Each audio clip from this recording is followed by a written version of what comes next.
بالله من الشيطان الرجيم. بسم الله الرحمن الرحيم. وما أصابكم من مصيبة فبما كسبت أيديكم ويعفو عن كثير. وما أنتم بمعجزين في الأرض وما لكم من دون الله من ولي ولا نصير.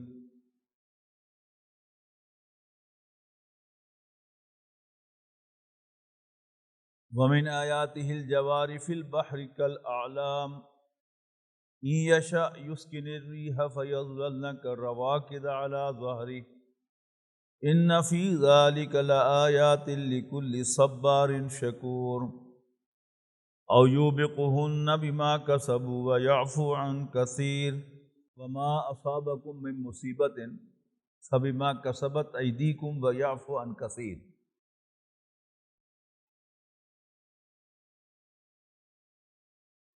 اور جو بھی مصیبت تم پر واقع ہوتی ہے تو وہ تمہارے اپنے ہاتھوں کی کمائی سے ہوتی ہے.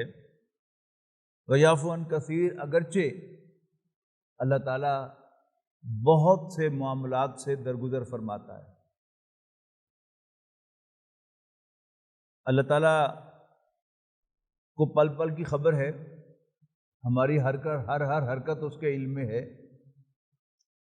وہ چاہے تو ہمیں چھوٹی سے چھوٹی بات پر بھی پکڑ سکتا ہے، لیکن وہ بالعموم درگزر سے کام لیتا ہے. لیکن بہرحال کبھی کبھی وہ انسانوں کو ان کی بڑی حرکتوں پر پکڑتا بھی ہے.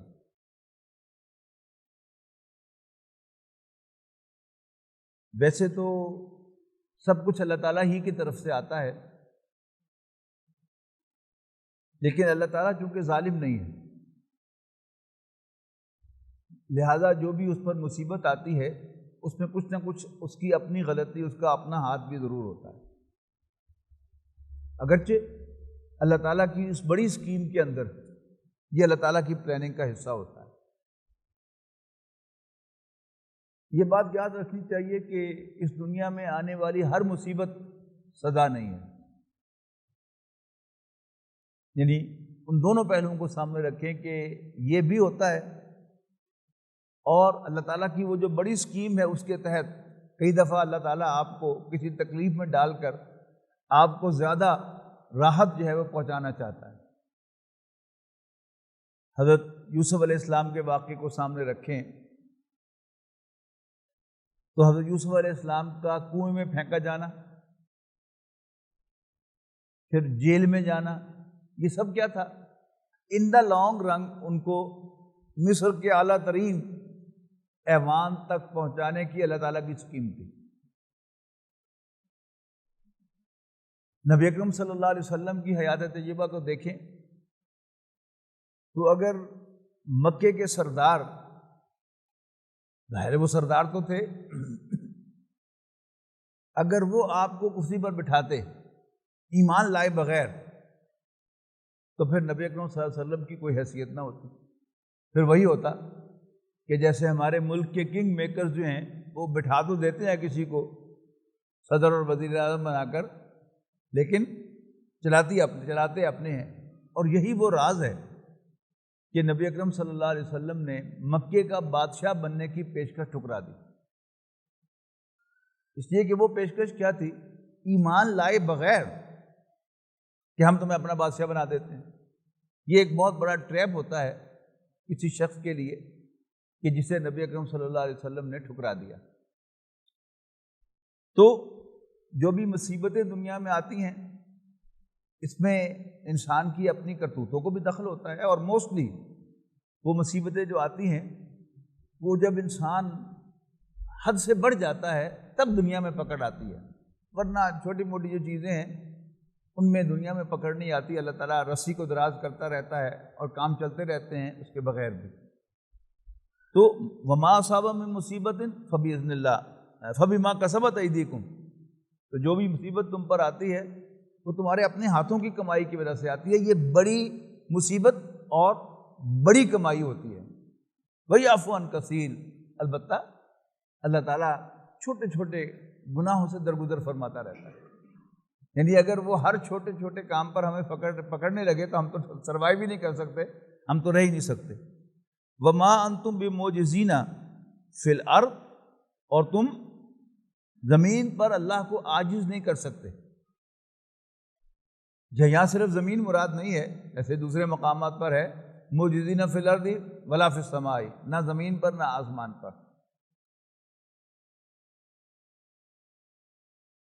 وَمَا لَكُم مِّن دُونِ اللَّهِ مِن وَلِيٍّ وَلَا نَصِيرٍ، اور اللہ کے سوا نہ تو تمہارا کوئی مددگار ہے، نہ کوئی حامی ہے اور نہ ہی مددگار۔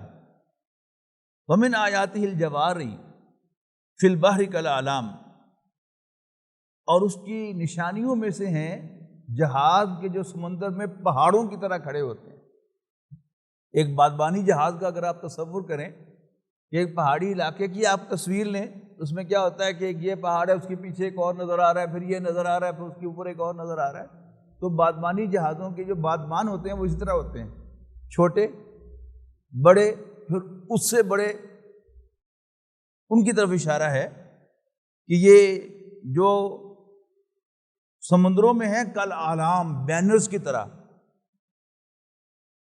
پہاڑوں کی طرح۔ ان یشاء یسکن الریح، اگر اللہ چاہے تو ہوا کو ساکن کر دے۔ یعنی بادبانی جو جہاز ہیں ان کے اپنے اندر نہ چپو ہوتا ہے اور نہ اس کے اندر کوئی موٹر ہوتی ہے کہ جو اس کو چلا رہی ہو۔ خالص جو ہوائیں ہیں سمندر کے اوپر، ان کی بنیاد پر وہ چلتے ہیں، اور ان کے چلانے والے ہواؤں کی ساری جو میکینکس ہے اس کو جانتے ہوتے ہیں۔ اور وہ جو چھوٹے بڑے اس رخ پر اس رخ پر لگے ہوئے ہوتے ہیں، وہ کیا ہوتے ہیں کہ ان ہواؤں کو فائدہ اٹھانے کے لیے، اگر ہوا اس رخ سے چل رہی ہے اور جانا انہوں نے اس طرف ہے تو وہ کس کس بینر کو کس رخ پر موڑیں گے اور وہ ہوا آپ کی طرف جو ہے وہ آپ کو لے کر چلے گی اپنی منزل کی طرف۔ اس کا بڑا آسان سا مشاہدہ آپ کر سکتے ہیں کہ آپ گاڑی میں سفر کر رہے ہو اور اس کا شیشہ آپ اتار دیں اور باہر ہاتھ نکال کر آپ جو ہیں وہ یوں کر کے اس کو ہلائیں، ایک خاص پوائنٹ پر ہوا جو ہے وہ آپ کی طرف آئے گی اور کبھی جو ہے وہ رکاوٹ بن جائے گی۔ یوں کریں گے تو اندر ہوا نہیں آئے گی، ساری کی ساری باہر جائے گی۔ اگر آپ کو یاد ہو کہ پرانی گاڑیاں جب اے سی نہیں ہوا کرتے تھے گاڑی میں، تو ایک چھوٹا سا تکونی شیشہ لگا ہوا ہوتا تھا اور وہ اسی مقصد کے لیے ہوتا تھا کہ آپ نے اگر اندر ہوا لینی ہے تو پھر آپ اس کو ایک خاص جگہ پر سیٹ کریں گے۔ آپ اندر ہوا نہیں چاہتے، آپ یہ چاہتے ہیں کہ ہوا جو ہے پوری گاڑی میں پھر جائے، تو آپ اس کو خاص جگہ پر رکھتے تھے، اور اگر آپ بند کرنا چاہتے تھے یوں کر کے اس کو یوں بند لاک کر دیا جاتا تھا۔ تو یہ کیا ہے؟ یہ اللہ کی نشانیوں میں سے ہے کہ اللہ تعالیٰ ہواؤں کو چلاتا ہے۔ ہواؤں کو چلا کے وہ کیا کچھ کرتا ہے؟ یہ سارا بادل، یہ بارشیں، یہ سارے نظام کیا ہیں؟ یہ اللہ تعالیٰ کا ہواؤں کا نظام ہے۔ اور وہی ہوائیں ہیں کہ پھر جو ہیلپ کر رہی ہیں ان بادبانی کشتیوں کے چلنے میں، تو یہ کیا ہے؟ یہ اللہ کی نشانیاں ہیں۔ وَمِنْ آيَاتِهِ الْجَوَارِ فِي الْبَحْرِ كَالْأَعْلَامِ إِن يَشَاء يُسْكِنِ الرِّيحَ، اگر اللہ چاہے تو ہوا کو ساکن کر دے، فَيَظْلَلْنَ رَوَاكِدَ عَلَىٰ ظَهْرِهِ، اور جہاز سمندر کی سطح پر کھڑے کے کھڑے رہ جائیں۔ یہ ایون ہوائی جہاز کا نظام بھی آپ کے شاید علم میں ہوگا کہ ظاہر ہے اس کے پہیے تو ہے نہیں، اس کے جو انجن ہیں وہ ہوا کو پیچھے کھینچتے ہیں اور آگے ایک ویکیوم کریٹ ہوتا ہے جس کی بنیاد پر ہوائی جہاز جو ہے آگے چلتا ہے۔ وہ سارا ہوائی کا نظام ہے، خواہ وہ بادبانی جہاز ہوں۔ صرف ٹیکنیک کا فرق ہے کہ انسان نے رفتہ رفتہ اپنی اس مہارت کو بڑھا کر اس ٹیکنیک کو استعمال کر کے پہلے بادبانی جہاز چلائے اور پھر اب ہوائی جہاز چلا لیے۔ اور ہوائی جہاز کے اندر اگر آپ کو کبھی سفر کرنے کا موقع ملا ہو ونگ کے بالکل پیچھے، تو اس کے جو پیچھے ونگ کے پیچھے جو بنے ہوئے ہوتے ہیں وہ ٹیک آف کرتے ہوئے اس کا رخ اور ہوتا ہے اور لینڈ کرتے ہوئے اس کا رخ اور ہوتا ہے۔ یعنی لینڈ کرنے کے لیے وہ اس کا رخ ایسے کرتے ہیں کہ جہاز جو ہے وہ نیچے کی طرف آئے، اور جب اس نے فلائی کرنا ہے تو ان پچھلے بینرز کا رخ ایسا کرتے ہیں کہ وہ اس کو دھکیل کے اوپر لے جائے۔ اور اس کی جو ٹیل ہوتی ہے پیچھے، اس ٹیل کے اوپر بھی آپ غور سے دیکھیں گے تو اس کا جو پچھلا حصہ ہوتا ہے وہ موویبل ہوتا ہے، اور جہاز کا جو ٹرن ہے نارملی دائیں بائیں وہ اس سے ہوتا ہے، یعنی ہوا جو ہے وہ آ رہی ہے، اگر وہ پچھلی ٹیل سیدھی ہے تو وہ سیدھی جا رہی ہے، ہوا مڑ نہیں رہا، اگر وہ یوں موڑ دیں گے تو جہاز جو ہے وہ دائیں مڑے گا، اگر وہ یوں موڑ دیں گے تو جہاز بائیں مڑے گا۔ وہ سمپل سا سارا ہواؤں ہی کا نظام ہے کہ جس کی بنیاد پر بادبانی جہاز چل رہے ہیں اور ہوائی جہاز چل رہے ہیں۔ اور اگر ہوا نہ ہو تو پھر کیا ہوگا کہ پھر سارا کا سارا جو ہے وہ ہوائی جہاز بھی ہوا کے اندر کیا ہے زمین پہ گر جائے گا، اور جو بادبانی جہاز ہیں وہ سطح سمندر پر کھڑے کے کھڑے رہ جائیں گے۔ ان فی ذلک لآیات لکل صبار شکور، یقیناً اس میں بڑی نشانیاں ہیں ہر اسٹیڈ فاسٹ کے لیے، جھیلنے اور برداشت کرنے والے کے لیے، اور شکر گزار کے لیے۔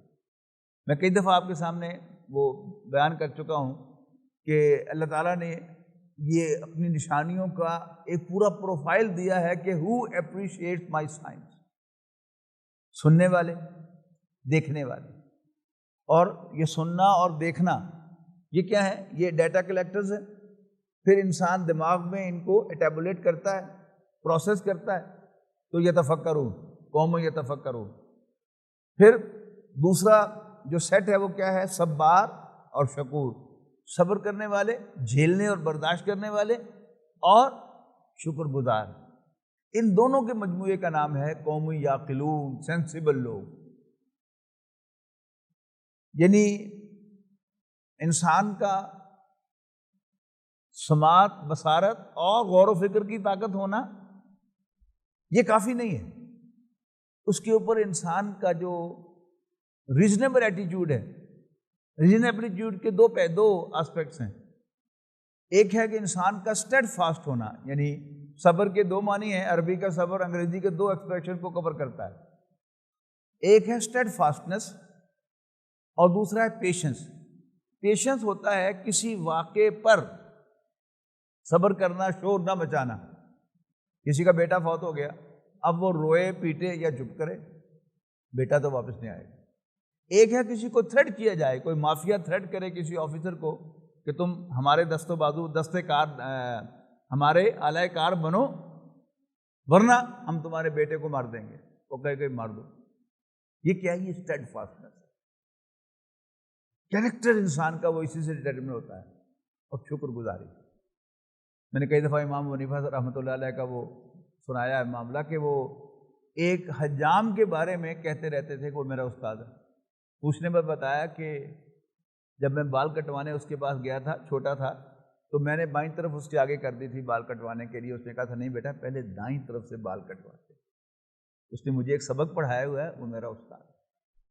تو یہ جو شکر گزاری ہے، بظاہر اس کا انسان کے انٹلیکٹ سے کوئی تعلق نہیں ہے، لیکن بہرحال اللہ تعالیٰ کا قرآن مجید میں یہ بڑا بنیادی ہے کہ شکر انسان کا بنیادی وصف ہے۔ بلکہ سورہ دہر میں تو ہے کہ اصل امتحان ہی شکر کا ہے کہ اما شاکرا و اما کفورا، کہ انسان شکر گزار بنتا ہے یا ناشکری کا مظاہرہ کرتا ہے۔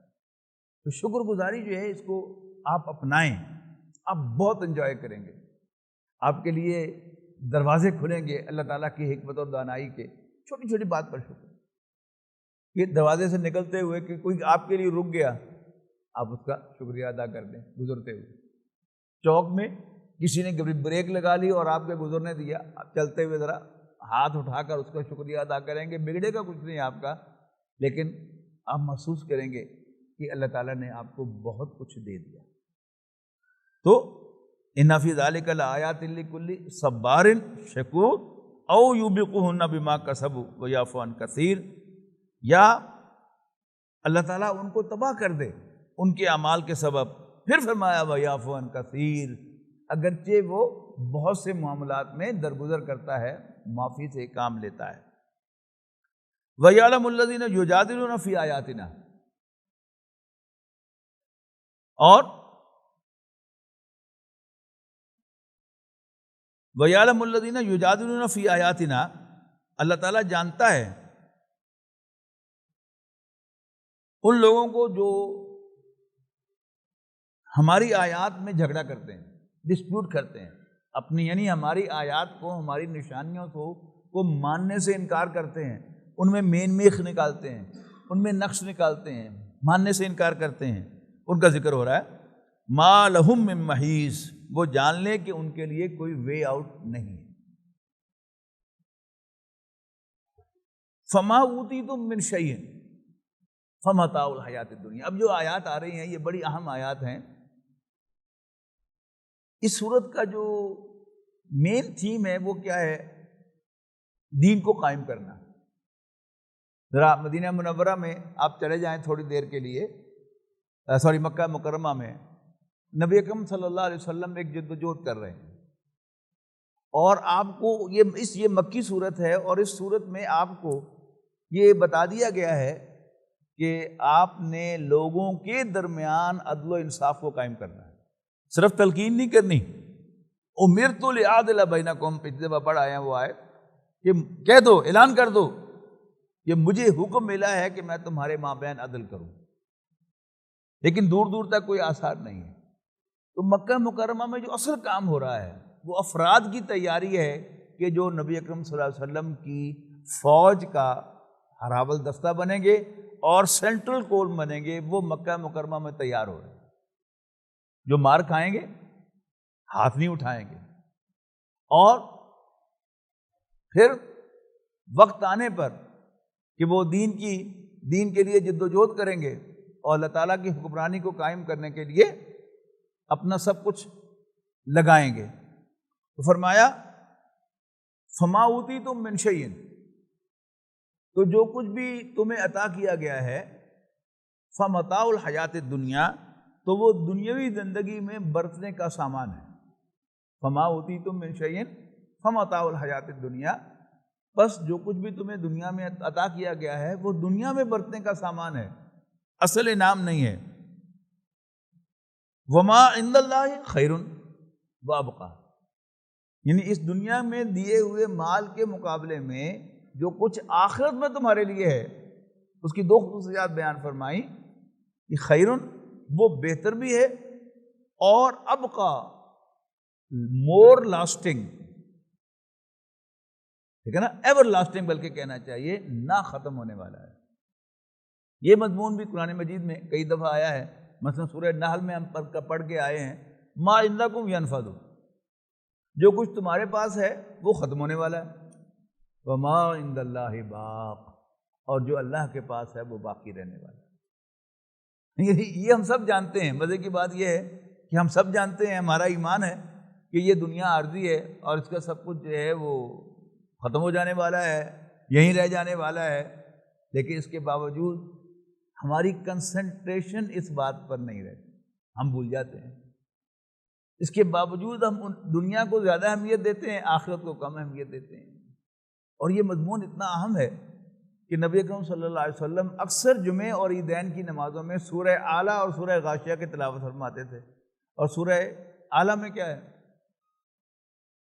کہ بل تؤثرون الحیات الدنیا، لیکن تم دنیا کی زندگی کو ترجیح دیتے ہو، والآخرۃ خیر وابقی، یہی بات، حالانکہ آخرت بہتر بھی ہے اور مور لاسٹنگ بھی ہے، سب سے زیادہ باقی رہنے والی بھی ہے۔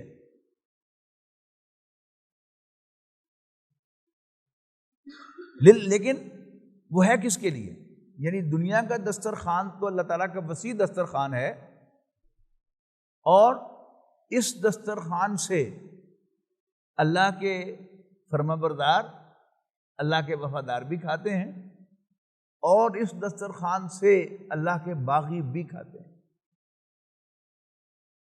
فرعون بھی یہاں مزے لوٹ کے گیا، نمرود بھی مزے لوٹ کے گیا، اور ہٹلر بھی مزے لوٹ کے گیا، یعنی سب کے سب جتنے بھی باغی دنیا سے گزرے ہیں، دنیا سے ہو کر گئے ہیں، وہ سب یہاں مزے لوٹ کے گئے ہیں، حالانکہ وہ اللہ تعالیٰ کے باغی تھے۔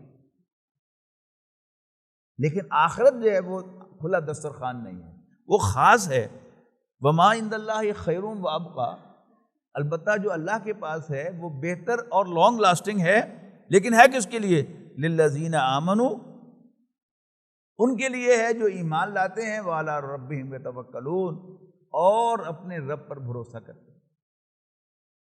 والذین یجتنبون کبائر الاثم، اور وہ جو بڑے بڑے گناہوں سے اجتناب کرتے ہیں۔ یہ بڑے گناہوں سے اجتناب جو ہے، اس کے دو مفہوم ہیں۔ ایک ہے کہ وہ ایک ترتیب سے چلتے ہیں۔ ترتیب کیا ہے؟ پہلے فرائض کا اہتمام کیا جائے، پھر واجبات کا، پھر سنت مؤکدہ کا، پھر غیر مؤکدہ کا، پھر نوافل کا۔ لیکن جب شیطان انسان کو اور پار کر لیتا ہے تو وہ الٹی ترتیب کر دیتا ہے، پھر نوافل اولیت اختیار کر لیتے ہیں اور فرائض کی کوئی اہمیت نہیں۔ اسی طرح جو منہیات ہیں، یعنی جن چیزوں سے منع کیا گیا ہے، ان میں مکروہ تنزیہی بھی ہے، مکروہ تحریمی بھی ہے، اور پھر حرام مطلق بھی ہے۔ اس میں کیا ہے؟ سب سے پہلے حرام مطلق سے بچنا چاہیے، اور پھر جو چھوٹی برائیاں ہیں ان کی طرف بڑھنا چاہیے۔ اس لیے کہ انسان کے پاس جو ریسورسز ہیں وہ لمیٹڈ ہیں، یعنی اللہ تعالیٰ نے میرے لیے جتنی زندگی لکھی ہے میری اتنی زندگی ہے۔ اور پھر ایک اور پہلو سے انسان کی ریسورسز لمیٹڈ ہیں۔ نبی اکرم صلی اللہ علیہ وسلم نے فرمایا نا کہ اللہ نے مجھے 70 مردوں کی طاقت دی ہے، کہیں 100 مردوں کی طاقت بھی کہا گیا ہے۔ انفارچونیٹلی صرف اس کو ایک ہی طاقت سمجھا گیا ہے، حالانکہ یہ بات نہیں ہے۔ آپ غور کیجئے کہ نبی اکرم صلی اللہ علیہ وسلم کیا نہیں تھے۔ آپ 10 بیویوں کے شوہر تھے، 4 بیٹیوں کے باپ تھے، آپ مسجد نبوی کے امام بھی تھے، خطیب بھی تھے، آپ مدینے کی ریاست کے سربراہ بھی تھے اور اسلامی ریاست کے سربراہ بھی تھے، اور آپ مسلمان افواج کے کمانڈر ان چیف بھی تھے۔ یعنی ہمارا تو حال یہ ہے نا کہ اگر کوئی شخص جو ہے وہ خطبہ دیتا ہو جمعے کا، تو وہ کہتا ہے کہ جی میں خطبہ دیتا ہوں، 5 وقت نماز پڑھانے کے لیے آپ کوئی اور آدمی لے کے آئیں، ٹھیک ہے نا۔ اور جو ہم میں سے سو کامیاب لوگ ہیں، جو باہر بڑے کامیاب ہیں، ان کی گھریلو زندگی ہمیں نظر آتی ہے کہ وہ کوئی خوشگوار زندگی نہیں ہے۔ کیوں؟ کہ ان کا سارا سوچ بچار کا جو معاملہ ہے وہ باہر ہے، اپنا کاروبار ہے یا اپنی حکومت ہے، لیکن وہ پھر گھر کو توجہ نہیں دے پاتے۔ نبی اکرم صلی اللہ علیہ وسلم کا معاملہ بڑا عجیب ہے کہ آپ نے تمام ایریاز کے اندر نبی اکرم صلی اللہ علیہ وسلم نے بھرپور زندگی گزاری ہے، لیکن اس سب کے باوجود آپ اندازہ لگائیے کہ رات کو 4 گھنٹے 6 گھنٹے وہ کھڑے ہو کر تہجد میں قرآن مجید کی تلاوت کرتے۔ یہ کیا ہے؟ یہ کیلکولیشن میں آنے والی چیز نہیں ہے۔ نبی اکرم صلی اللہ علیہ وسلم کے لیے تہجد فرض تھی، لیکن آپ کے بعد آپ کے امتیوں کے لیے، میرے اور آپ کے لیے وہ نفل ہے۔ ہمارے لیے اصل اہمیت کی نماز جو ہے وہ 5 وقت کی فرض نماز ہے۔ پھر رزق حلال ہے کہ جہاں محسوس ہو کہ یہ جو میں ٹرانزیکشن کر رہا ہوں یہ غلط ہے، حرام ہے، چھوڑ دوں۔ یہ جو میں کاروبار کر رہا ہوں یہ کاروباری حرام ہے، چھوڑ دوں۔ یہ جو میں ملازمت کر رہا ہوں اس میں مجھے غلط کام کرنے پڑ رہے ہیں، چھوڑ دوں۔ یعنی یہ ہے بنیادی بات۔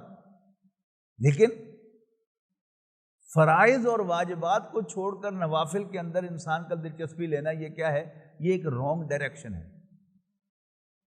یہاں پر یہ بات کہی جا رہی ہے والذین یجتنبون کبائر الاثم والفواحش، اور وہ لوگ، یہ سارے ایک ہی کیٹیگری ہے، ایک کیٹیگری کا ذکر ہو رہا ہے، وہ والذین، اور پہلے جو فرمایا تھا ایک لفظ اس میں سے رہ گیا، وعلی ربہم یتوکلون، کہ اگر آپ نے دین کا کام کرنا ہے، دین کا سپاہی بننا ہے، دین کا خادم بننا ہے، تو اس کے لیے ایک بڑی اہم شرط کیا ہے کہ آپ اپنے رب پر توکل کریں۔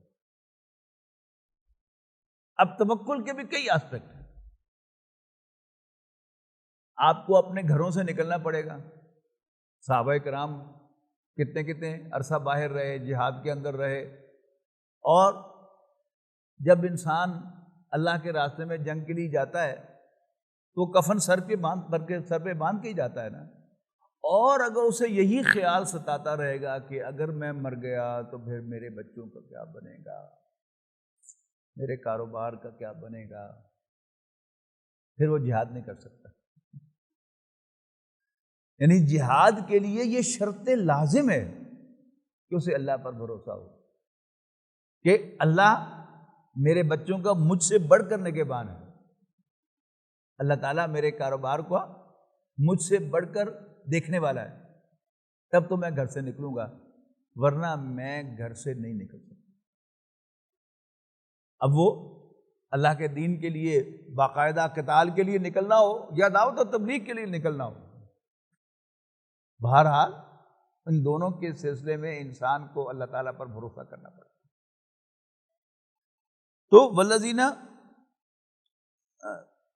فما اوتیتم من شیء فمتاع الحیات الدنیا وما عند اللہ خیر وابقی للذین آمنوا وعلی ربہم یتوکلون.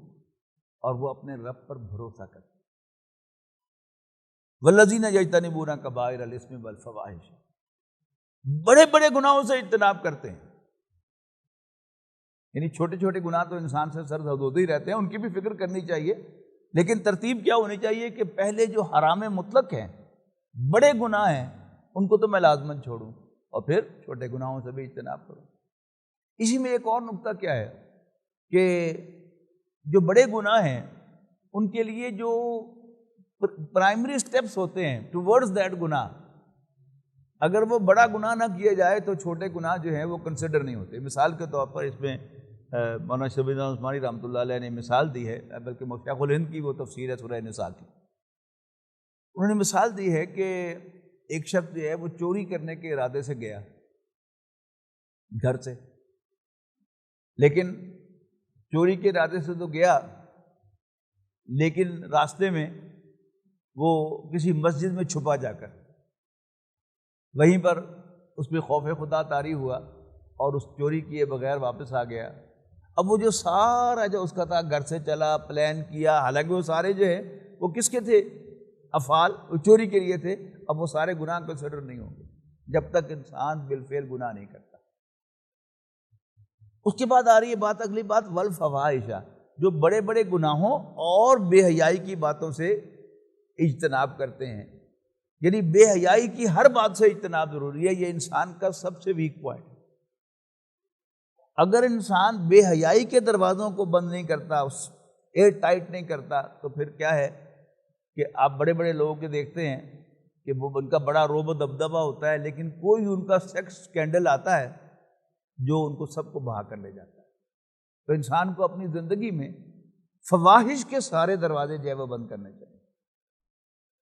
باقی انسان سے کوئی ایسا راستہ انسان اختیار کرے اور پھر وہاں بھی جیسے میں نے کہا کہ چوری کرنے کے ارادے سے گیا لیکن چوری کر نہیں سکا، اسی طرح وہ بدکاری کے ارادے سے گھر سے نکلا لیکن راستے میں کسی وجہ سے وہ بدکاری نہیں کر سکا، تو اللہ تعالیٰ کا وعدہ ہے نا کہ جب نیکی کا تم ارادہ کرو گے تو ہم نیکی کا کھاتا تمہارا کھول دیں گے اور تمہارے نامہ اعمال میں نیکیاں ایڈ ہونی شروع ہو جائیں گی.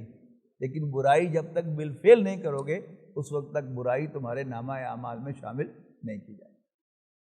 اچھا، باقی یہ فواحش کے سلسلے میں اگر انسان جائزہ لے، یعنی اللہ تعالیٰ کے جو احکام ہیں ان کے اعتبار سے دیکھیں تو کسی نامحرم کی طرف دیکھنا جو ہے وہ بھی حرام ہے. اچھا، اب فزیکلی کوئی نامحرم ہے اس کو دیکھنا حرام ہے، تو کیا سوشل میڈیا کے اندر ہم جو دیکھ رہے ہیں وہ حلال ہے؟ وہ بھی حرام ہے. لیکن آج ہم جس دور سے گزر رہے ہیں کہ آپ سڑک پر جا رہے ہیں تو آپ کتنی بھی نظر نیچی کر لیں گے، بہرحال آپ کی نظر جو ہے وہ غلط طرف جائے گی. حد الوسائل انسان اس کو اوائڈ کرتے رہے. اللہ تعالیٰ کے رسول صلی اللہ علیہ وسلم کی وہ خوشخبری جو ہے اس کو سامنے رکھتے ہوئے کہ جس کی نظر کسی نامحرم عورت پر پڑی اور اس نے اللہ کے ڈر کی وجہ سے وہاں سے ہٹا لیا تو اللہ تعالیٰ اس کے دل کو ایمان سے بھر دیتا ہے. اللہ تعالیٰ ہم سب کو اس کا مصداق بنائے، ہم شعوری طور پر وہاں پر ہٹائیں۔ اسی طرح سوشل میڈیا پر جو ہے حد الوسع ہم اس کو اوائڈ کریں، اسکرول کرتے ہوئے بھی ہم اوائڈ کریں، اور کوئی چیز دیکھ رہے ہیں اور اس میں ساتھ کوئی نہ کوئی وہ بدماشی انہوں نے لگائی ہوتی ہے، کوشش کریں کہ اس کے آگے انگوٹھا جو ہے وہ رکھ لیں تاکہ آپ کی نظر اس پر نہ پڑے۔ لیکن اس میں جو تھوڑی بہت کوتاہی ہوگی اللہ تعالیٰ اس کو معاف کرنے والا ہے، کہ وہ کبائر میں جب تک انسان نہیں جاتا وہ صغائر میں آئے گا۔ لیکن اگر ہم خاص طور پر یہ جو فواحش والا معاملہ ہے، ہم اس پہ شعوری طور پر اپنے آپ کو روکیں گے نہیں تو غیر محسوس طریقے سے یہاں سے یہاں، یہاں سے یہاں، یہاں سے یہاں اور یہاں سے وہاں پہنچ جائیں گے، اور پھر ہم بڑی سے بڑی برائی میں بھی ملوث ہو سکتے ہیں۔ لہذا اس میں زیادہ احتیاط کی ضرورت ہے۔ وَإِذَا مَا غَضِبُوا هُمْ يَغْفِرُونَ، اور جب انہیں غصہ آتا ہے تو معاف کر دیتے ہیں۔ یہ بڑے دلچسپ مقام ہے، ذرا غور سے سنیے گا۔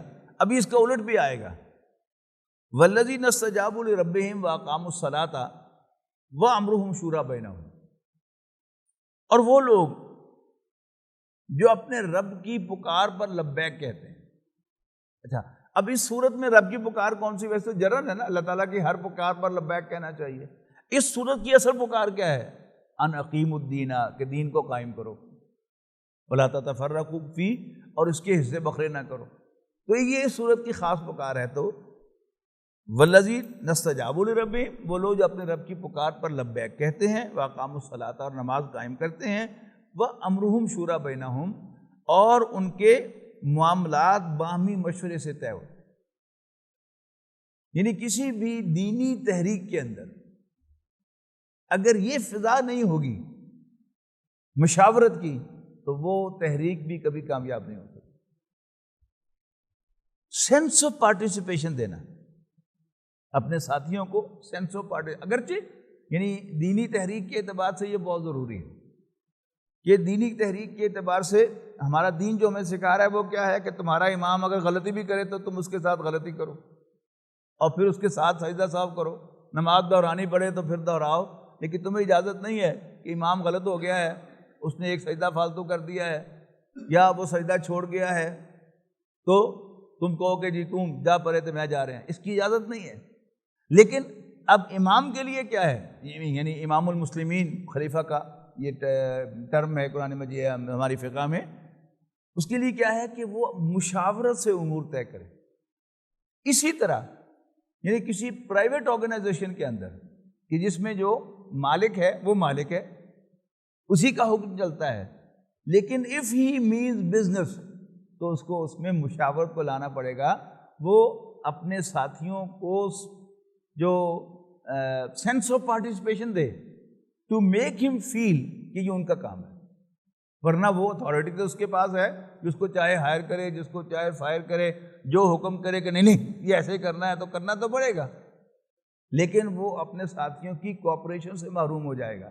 لہذا اگر وہ چاہتا ہے کہ یہ کام واقعی چلے تو قرآن مجید کی انسٹرکشن بھی یہی ہے، کامن سینس بھی یہی ہے کہ وہ اپنے کولیگز کو، اپنے ساتھیوں کو کان دے، ان کی بات سنے، اور ان کے مشورے میں وزن ہو تو ان کو قبول کرے۔ ماڈرن مینجمنٹ میں جو کنسلٹیٹو ٹائپ آف مینیجر ہے وہ یہی ہے کہ جو مشورے سے کام لے کر چلتا ہے۔ تو والذین استجابوا لربہم، اور وہ لوگ جو اپنے رب کی پکار پر لبیک کہتے ہیں، واقاموا الصلاۃ، اور نماز قائم کرتے ہیں، وامرہم شوریٰ بینہم، اور ان کے معاملات باہمی مشورے سے طے ہوتے ہیں، ومما رزقناہم ینفقون، اور وہ جو کچھ ہم نے دیا ہے اس میں سے خرچ بھی کرتے ہیں۔ اب پہلے آیا تھا کہ وَإِذَا مَا غَضِبُوا هُمْ يَغْفِرُونَ، جب غصہ آتا ہے تو معاف کرتے ہیں۔ یہاں ایک بڑی عجیب بات آ رہی ہے، حالانکہ یہ مکی صورت ہے، ابھی مکی صورت میں ہاتھ اٹھانے کی اجازت نہیں ہے، لیکن یہاں یہ آیت آ گئی ہے وَالَّذِينَ إِذَا أَصَابَهُمُ الْبَغْيُ هُمْ يَنتَصِرُونَ، اور وہ لوگ کہ جب ان پر زیادتی کی جاتی ہے تو پھر وہ بدلہ بھی لیتے ہیں۔ یعنی جو اسلام کا سافٹ امیج جو پیش کرنے کی ہمارے انٹلیکچوئلز بھی کوشش کرتے ہیں، اور پرویز مشرف صاحب نے اس کو آفیشیل لیول پر بھی پیش کرنے کی کوشش کی کہ بس اسلام تو درگزر کرنے کا مذہب ہے، ایسا نہیں ہے۔ آن ٹائم اسلام میں درگزر ہے، بٹ آن ٹائم اسلام میں بدلہ لینا بھی. یعنی حضرت بلال رضی اللہ تعالیٰ عنہ نے غزوہ بدر میں امیہ بن خلف جس نے ان پر ظلم کیا ہوا تھا ڈھونڈ کر اس نے اپنے ہاتھ سے ان کو قتل کیا. حضرت بلال نے اپنے ہاتھ سے ڈھونڈ کر اس کو قتل کیا ہے. تو اگر اسلام میں بدلہ لینا نہیں ہے تو پھر حضرت بلال کو ایسا نہیں کرنا چاہیے تھا. تو یہاں دیکھیے گا اس کی پروویژن رکھی گئی ہے. یعنی آیت نمبر 36 میں کہا جا رہا ہے کہ وَإِذَا مَا غَضِبُوا يَغْفِرُونَ، جب انہیں غصہ آتا ہے تو معاف کر دیتے ہیں. اور آیت نمبر 39 میں کہا جا رہا ہے وَالَّذِينَ إِذَا أَصَابَهُمُ الْبَغْيُ هُمْ يَنتَصِرُونَ، کہ جب ان پر زیادتی کی جاتی ہے تو وہ بدلہ بھی لیتے ہیں. یعنی اگر ہمارے دشمن کو یہ فیلنگ چلی جائے گی کہ یہ تو بڑے ہی شریف لوگ ہیں اور ان کے مذہب میں صرف معاف کرنا ہے بدلہ لینا ہے ہی نہیں، تو پھر ان کے ہاتھ بہت کھل جائیں گے. لہذا یہ دونوں پروویژن موجود ہیں. ذاتی کردار کی بلندی کے لیے کیا ہے؟ معاف کرنا. لیکن معاشرے کی اصلاح کے لیے کیا ہے؟ بدلہ لینا. یہ مضمون سورہ بقرہ میں بھی آیا ہے. وہاں بھی دونوں آیتیں ساتھ ساتھ آئی ہیں کہ الفاظ کیا ہے کہ